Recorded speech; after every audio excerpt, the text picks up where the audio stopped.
आज हम इसी अपनी स्कूटी से अपने बुआ के घर जाने वाले हैं, सबसे छोटे वाले, जो कि बहुत दिनों के बाद। और हम लोग निकल पड़ते हैं अपनी बुआ के घर के लिए। रास्ते में मौसम बहुत अच्छा था और हम अकेले नहीं थी, मेरी सिस्टर भी मेरे साथ थी। सिस्टर के साथ साथ मेरे बड़े वाले भाई भी मेरे साथ थे। बड़े वाले भाई भी थे और छोटी भतीजी भी थी, जो कि उन्हीं की लड़की थी। और हम लोग थोड़ी देर में अपनी बुआ के घर पहुँचने वाले हैं, जो कि मेरी बुआ का घर ज़्यादा दूर नहीं है। मैक्सिमम हम लोग को 1 घंटे लगते हैं पहुँचने में। और हम लोग अपनी बुआ के घर पहुँच जाते हैं।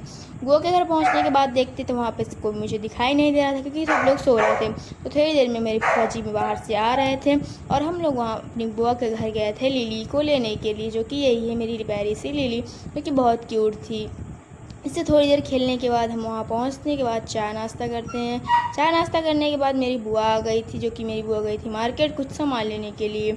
और ये थी मेरी भतीजी को, उसको प्यार ही कर रही थी थोड़ी देर के लिए, उसे छोड़ ही नहीं रही थी। और हम लोग उसे तुरंत वहाँ से लेके निकल पड़ते हैं अपने घर के लिए। और हम लोग ये निकल चुके हैं अपने घर की तरफ। रास्ते में मौसम बहुत अच्छा था, जो कि बारिश का मौसम पूरा बन चुका था। रास्ते में बहुत मौसम ठंडा भी था और हवा भी बहुत सुंदर लग रही थी। और ये थी मेरी लिली, जो कि मेरे पास बैठी हुई थी आराम से, जो कि कुछ नहीं कर रही थी, उसको भी बहुत अच्छा लग रहा था। और इसे देखने के बाद मेरी नज़र जाती है इस ब्रेसलेट पर, जो कि इसका आधा दिल खो गया है। आधा दिल पंडित के पास है और आधा दिल मेरे पास था।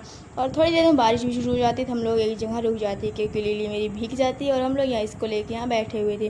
उसके बाद बारिश बंद होने के बाद थोड़ी देर हम लोग घर भी पहुँच जाते हैं। घर पहुँचने के बाद यहाँ बारिश बहुत हुई थी और लिली भी पहुँच जाती है मेरे साथ घर पे। लिली पहुँचने के बाद घर पे पहुँचने के बाद देखती है कि एक डॉग आ गया था अलग से, तो इससे वो भगा रही थी, किसी यहाँ से भगा देते हैं।